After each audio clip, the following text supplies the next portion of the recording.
महिला डॉक्टर के दुष्कर्म के बाद हत्या मामले में देश में डॉक्टरों का आक्रोश थमता हुआ नजर नहीं आ रहा है। ऐसे में हमारी मौजूदगी उत्तर बिहार का सबसे बड़े अस्पताल कहे जाने वाले मुजफ्फरपुर के एसकेएमसीएच में है, जहां की आप तस्वीरों के माध्यम से देख सकते हैं कि लगातार उस मामले को लेकर 2 दिनों से जूनियर डॉक्टरों के द्वारा ओपीडी और ओटी सेवा को बंद कर दिया गया था।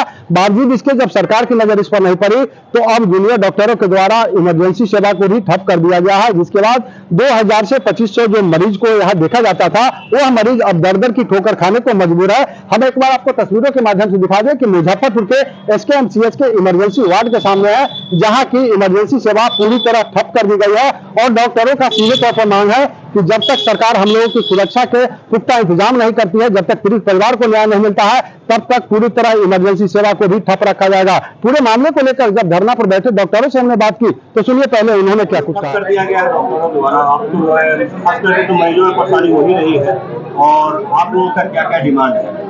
सर, हमारा ये कहना है इसमें कि जो मरीज की परेशानी तो हम समझ रहे हैं सर, हमारी परेशानी भी पूरा देश समझे कि हम किस परेशानी से गुजरते हैं, हमारी क्या क्या प्रॉब्लम्स है। बस इसको समझाने के लिए ही हमारा ये इमरजेंसी सेवा को ठप किया गया, क्योंकि ओपीडी बंद करने से कुछ नहीं होता, हमारी बात कोई सुनता ही नहीं है। जब तक इमरजेंसी बंद नहीं होगा, आम पब्लिक को जब तक प्रॉब्लम नहीं होगी वो हमारी प्रॉब्लम नहीं समझेगी। और डिमांड सर, अभी तो जो हुआ है कोलकाता में ये तो सब कोई जान रहे हैं, उनके लिए तो हमें जस्टिस चाहिए ही, लेकिन अब फ्यूचर में भी इस तरह की घटना ना हो इसके लिए कोई पुख्ता क्या कहते हैं कुछ पुख्ता कानून आए और उसके लिए हमें बताया जाए कि हमें किस कानून के तहत हमें क्या करना है।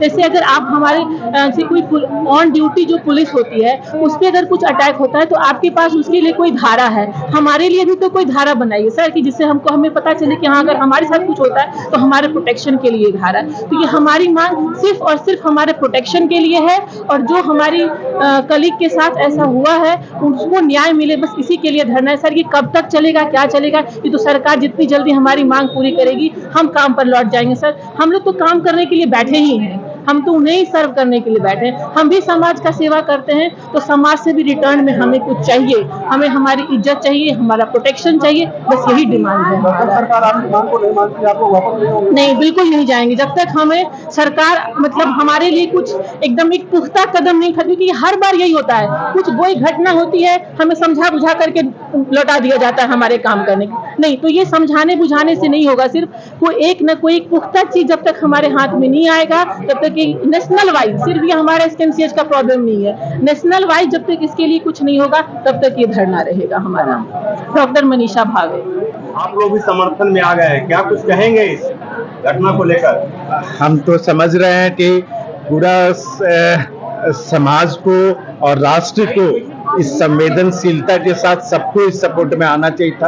अब तक राष्ट्र और नहीं जागा है, यह समाज नहीं जागा है, तो आप कैसे इस जघन्य कृत्य पर भी कैसे भरोसा कर सकते हैं कि डॉक्टर अपने काम पर सुचारू रूप से काम कर सकते हैं? वो डॉक्टर जो कि अपने कार्यस्थल पर, महिला डॉक्टर जो कार्यस्थल पर ऑन ड्यूटी है, उसके साथ ऐसी जघन्य वारदात होती है, तब डरे मन से, बुझे मन से ये डॉक्टर जो है जो पूरे अस्पताल को संभालते हैं वो कैसे संभालेंगे?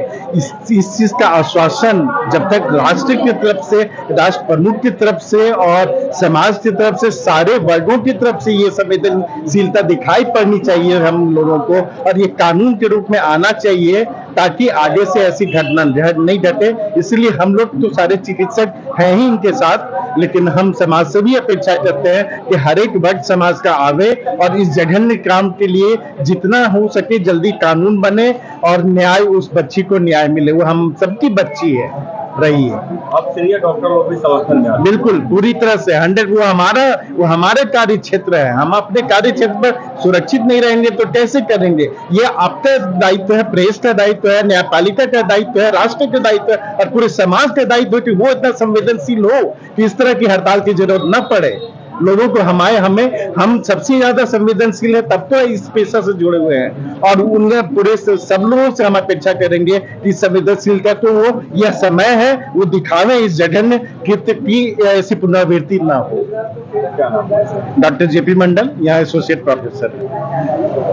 तो आपने सुना कि पूरे मामले को लेकर क्या कुछ कहना है डॉक्टरों का। वहीं आपको बता दें कि बीते दिनों बंगाल में एक महिला डॉक्टर से दुष्कर्म के बाद उसकी हत्या कर दी गई थी, जिसके बाद पूरा मामला जब तुल पकड़ा तो पूरे देश के डॉक्टर जो है उनमें आक्रोश आ गया और वो लगातार धरने पर बैठे हुए हैं। पिछले 2 दिनों से मुजफ्फरपुर के एसकेएमसीएच में ओडी और ओटी सेवा को बंद कर दिया गया था, जिसके बाद अब जब सरकार उनकी बातों को नहीं सुनी है तो आक्रोशित डॉक्टरों के द्वारा अब इमरजेंसी सेवा को भी पूरी तरह ठप कर दिया गया है और लगातार वो धरने पर बैठे हुए हैं। उनका सीधे तौर पर कहना है कि जब तक सरकार हमारी मांगे नहीं मानती है पूरी तरह से इमरजेंसी सेवा जो है उसको भी बंद रखा जाएगा। न्यूज़ फॉर नेशन के लिए मुजफ्फरपुर से मणिभूषण शर्मा की रिपोर्ट।